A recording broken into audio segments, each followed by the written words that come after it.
Welcome to English-Japanese Vocabulary. Ang vocabulary natin ngayon, Level N3.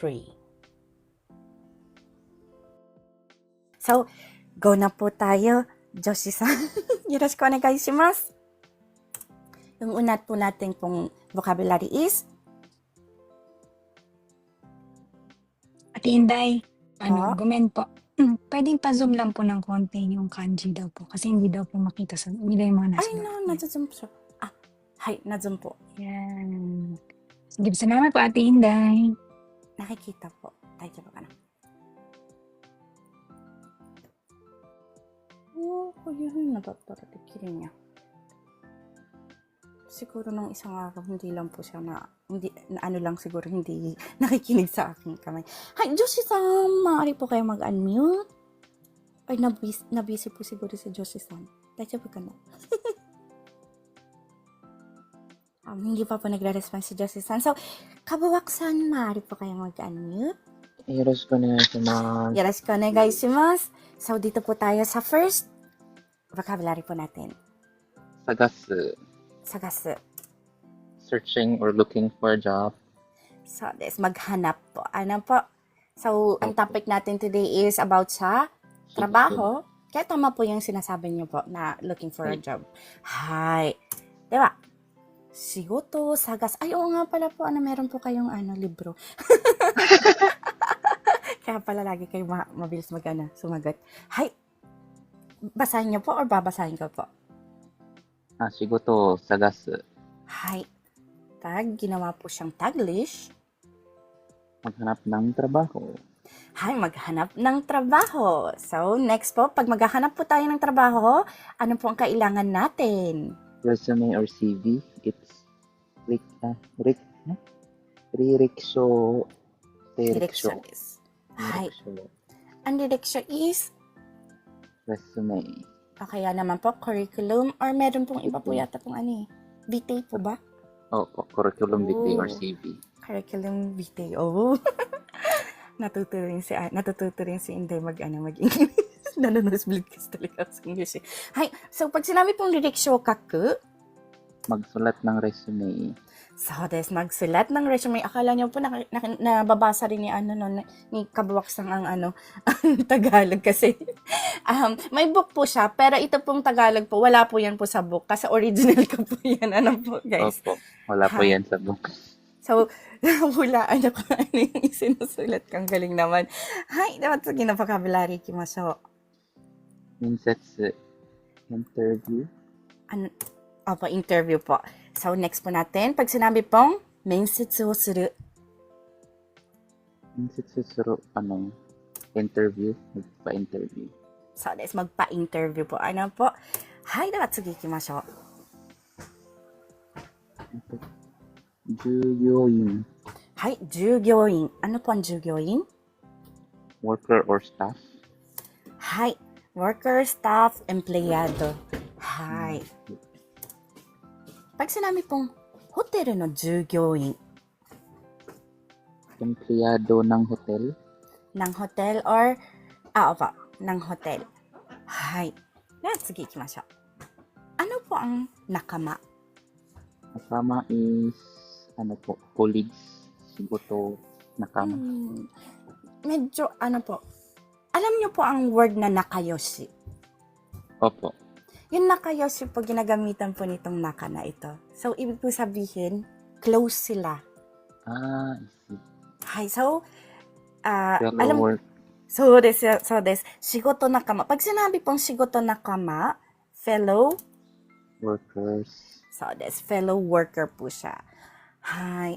So, hindi lang po siya colleague po sa work, kundi fellow worker po siya. Mas matatag po ang bonding nila kaysa po sa katrabaho lang. Hi. Yung nakama po kasi pwede rin po siyang gamitin sa as a team. Hi. Rugby team no nakama. Hi. Sensei, Tinday, ano po yung nagkaiba ng Minsetsu at saka sa Mendan? Mensetsu po is interview.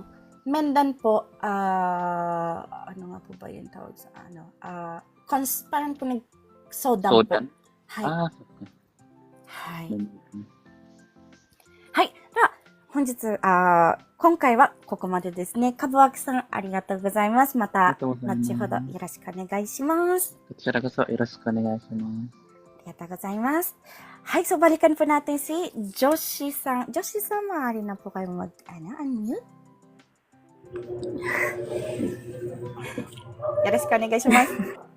Yoshika Sensei. Paano babasahin po yung name niyo po, yung unang kanji po? Hindi po siya familiar sa akin. Ano po yan? Xiao.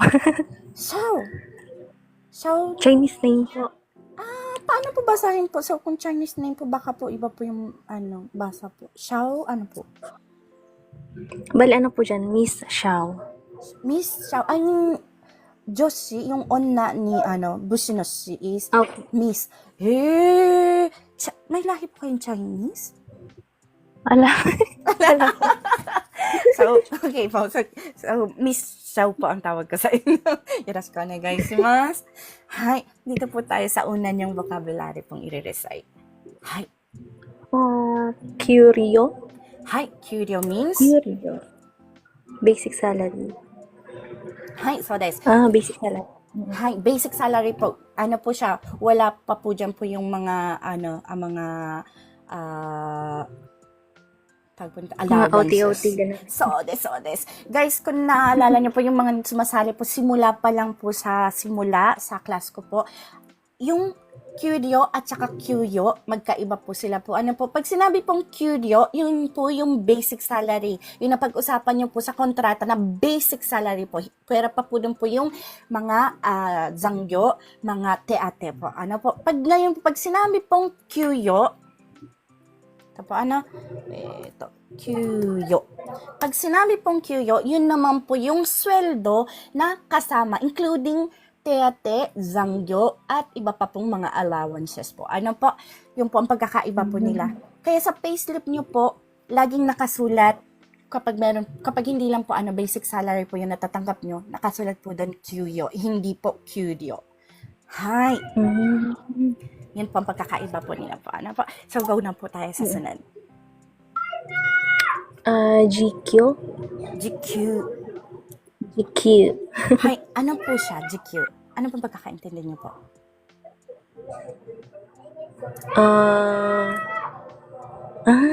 Sweldo kada oras.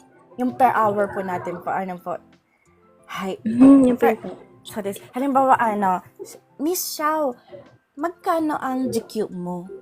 Pag tinanong po kitang ganun, ang isasagot niyo po kung magkano po yung binabayad sa inyo per hour. Hi. At sige, ikimashou. Ano yan? Bonus? Bonus. So, bonus po. Ano po? So, alam naman po natin po yan. So, hindi ko na po siya kailangan i-explain na mas madetalye. Hi, sige, ikimashou. Kotsuhi? Kotsuhi. Ano po ang kotsuhi?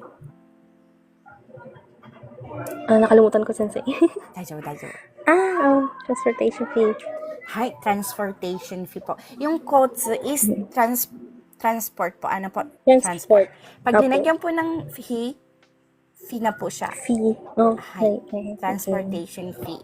Hi. So, pag nakasulat po, kotsu fee ga deru.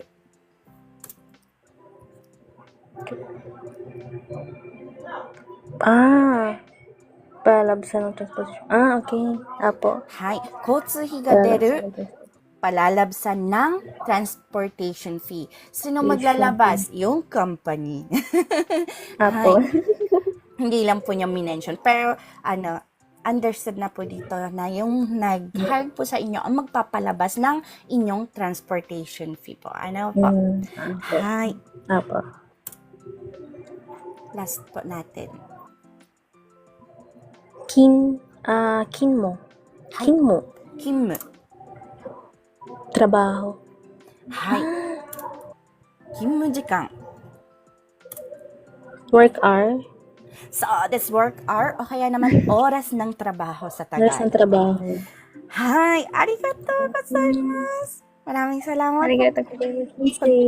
Pag mamaya po nandyan po kayo, yoroshiku onegaishimasu po ulit. Onegaishimasu. Hi! Ito po ay cut out from our free entry lesson class.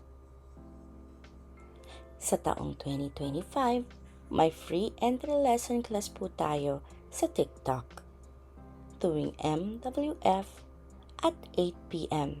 Japan time.